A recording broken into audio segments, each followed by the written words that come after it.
Three islands, three outcomes, one empire. What shaped their destinies, and what still shapes them now? In 1898, Spain lost its last three colonies: Puerto Rico, the Philippines, and Guam. One became independent. One became a U.S. territory. One became a military outpost. Why did their destinies diverge so sharply? There are many separate individual write-ups and videos in more details on this for viewers to read or watch on their own. Bianca Grolao brings the Puerto Rican lens. Johnny Harris brings the global lens, the one that helps explain why islands like the Philippines and Guam mattered to empires. And Filipino historian Kirby Araulo brings the Philippine lens, who also opens many other interesting facts in his videos. This video looks at the structural forces, nationalism, geography, immigration politics, and early 20th century racial attitudes that shaped these three very different outcomes. FACTS, Philippines, entered U.S. rule during an active revolution.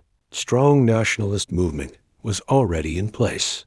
U.S. passed the Jones Act, 1916, promising eventual independence. Tidings-McDuffie Act, 1934, reclassified Filipinos as aliens and capped immigration. Independence granted in 1946 after World War II devastation.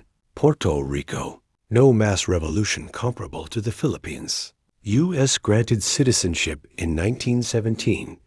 Jones-Shafroff Act, economically integrated with U.S. capital. Seen as strategically valuable in the Caribbean. Independence never became the majority preference. Guam, governed from Manila during Spanish rule, culturally and geographically part of the Pacific Asian sphere, retained by the U.S. primarily for military strategy, became a key base in World War II, the Cold War, and the modern Indo-Pacific. Nationalism versus incorporation. The Philippines had a unified revolutionary identity. Puerto Rico had divided political visions. Guam had no large-scale independence movement under U.S. rule. Racial classification and immigration politics. Filipinos were classified as Nile, tied to Asian immigration debates. Puerto Ricans were seen as foreign, but not part of the Asian exclusion system. Chamorros were categorized as Pacific Islanders, strategically useful, not politically threatening. Geography and strategy. The Philippines was distant and costly to govern. Puerto Rico was close and economically integrated. Guam was a perfect military foothold in the Pacific. The quiet logic of empire. Independence for the Philippines solved a domestic immigration issue. Citizenship for Puerto Rico secured a Korean presence. Retention of Guam secured a Pacific military hub. Insight. Empires don't make decisions based on culture alone.